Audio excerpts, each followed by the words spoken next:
दिलदार पाकिस्तान की पॉडकास्ट में शहजादी का प्यार भरा आदाब। सिलसिलावार बातचीत कायदे आज़म मोहम्मद अली जिन्ना की जिंदगी के बारे में जो आपके साथ शेयर कर रहे हैं। पिछली पॉडकास्ट में जिद्दोजहद आज़ादी के तहत कुछ इक़्तिबासात आपको उनकी तकरीरों में से सुनाए थे और आज उसका दूसरा हिस्सा है, यानी कि उसी उन्वान से। इसका जो बड़ा उन्वान है वो है फरमूदाते कायदे आज़म। ये सारी तसनीफ़ात जो इकट्ठी की हुई हैं वो है प्रोफेसर हमीदुल्लाह शाह हाशमी की। तो देखें क्या कहते हैं।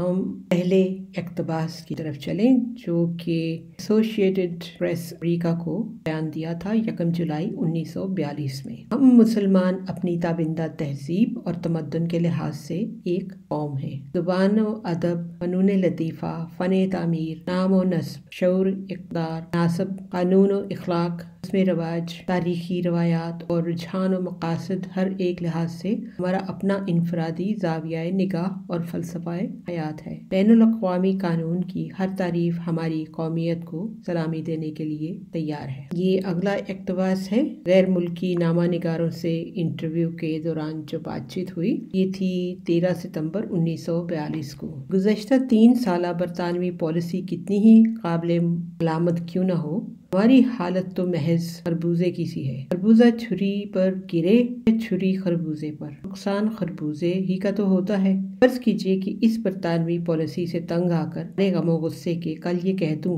कि हुकूमत से तावन न करो, तो यकीन कीजिए कि हुकूमत आजकल इस कदर मुसीबत, आगे ब्रैकेट्स में लिखा हुआ है, कांग्रेस के हाथों भुगत रही है। इससे कम से कम 50 गुना ज्यादा इसको हमारे हाथों भुगतनी पड़ेगी। ये बंदूक तलवार की बात नहीं है। मुसलमान 50 गुना ज्यादा बहादुर और दुलेर हैं। मैं हिंदुओं पर कोई चोट नहीं करता। मुसलमानों का मिजाज और तरीका तरबियत ही कुछ ऐसा है। अगला अजलास जो था वो मुस्लिम लीग कराची में था 1943 में। उसमें से ये इक़्तिबास है। वो कौन सा रिश्ता है जिसमें मुंसलिक होने से तमाम मुसलमान रिश्ते वाहद की तरह है। वो कौन सी चट्टान है जिस पर उनकी मिल्लत की इमारत इस्तवार है। वो कौन सा लंगर है जिससे उस उम्मत की कश्ती महफूज कर दी गई है। वो रिश्ता, वो चट्टान, वो लंगर खुदा की किताब कुरान करीम है। मुझे यकीन है कि जूं हम आगे बढ़ते जाएंगे हमें ज्यादा से ज्यादा हाथ पैदा होता जाएगा। एक खुदा, एक रसूल, एक किताब, एक उम्मत। अगला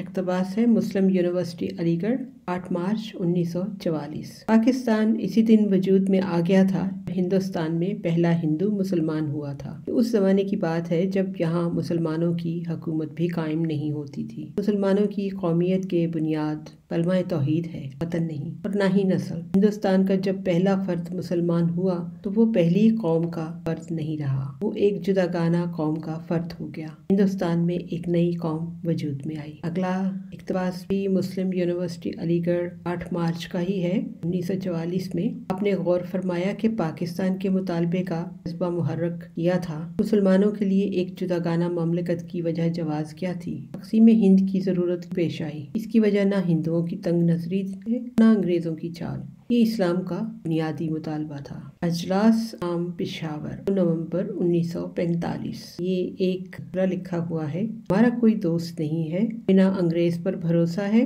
न हिंदू बनिए पर। हम दोनों के खिलाफ जंग करेंगे, खा वो आपस में मुत्तहिद क्यों न हुए। ये अगला इक़्तिबास है जश्न ईद कैसरबाग मुंबई 30 अगस्त 1946। हमारे रास्ते में कोई चीज़ फ़ाहम नहीं हो सकती और ना कोई चीज़ हमें अपने नस्बुल ऐन से मुनहरफ कर सकती है। हम तमाम रुकावटों का मुकाबला करेंगे, मसाइब झेलेंगे, यहाँ तक कि आग के शोलों को भी पार करके आगे निकल जाएंगे। रास्ते में हमें नाकामियों से दो चार होना पड़ेगा, हमें नुकसान भी बर्दाश्त करना पड़ेगा, लेकिन कोई चीज़ हमारे रास्ते में हाइल न होगी, कोई चीज़ हमें मगलूब न कर सकेगी। हमारे मुतालबात हक़ इंसाफ पर मबनी है। खुदा हमारे साथ है। 10 करोड़ मुसलमानों की जिंदा जावेद कौम मिटाई नहीं जा सकती, खा हमें कितनी ही मुसीबतों और आजमाइशों से गुजरना पड़े। हम पाकिस्तान लेकर रहेंगे, पाकिस्तान के बगैर मुसलमान हिंद तबाह बर्बाद हो जाएंगे। अगला इक़्तिबास है जलसाए आम दिल्ली नवंबर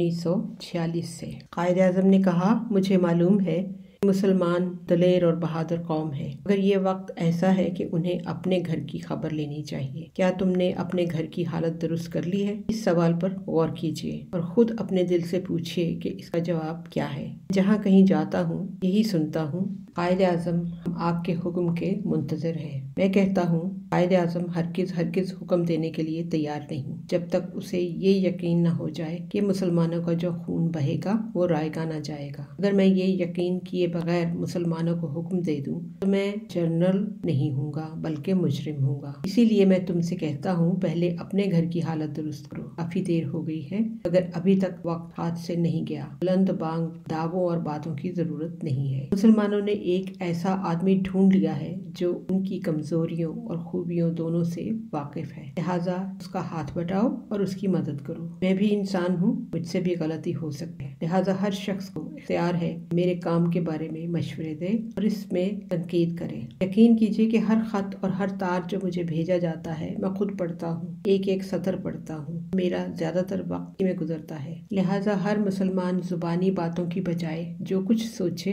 محسوس کرے مجھے لکھے، میں غور کروں گا اور مناسب ہو تو مشورہ قبول کروں گا۔ میں مسلمانوں کو یقین دلاتا ہوں کہ اگر خدا نے میری مدد کی تو انشاءاللہ میں ان کو ان کی منزل سے قریب لے جاؤں گا۔ آگے کچھ اقتباسات ہیں قیام پاکستان کے بارے میں، یہ ہم آپ سے اگلی پوڈ کاسٹ میں شیئر کریں گے۔ آخر میں thought of the day, Quaid Azam کا ہی یہ قول ہے، nations who love and sacrifice for their countries find the honorable place in history۔ ہمارا ای میل ایڈریس ہے dildarpakistan@hotmail.com۔ Until next time, take care. God bless. اللہ حافظ۔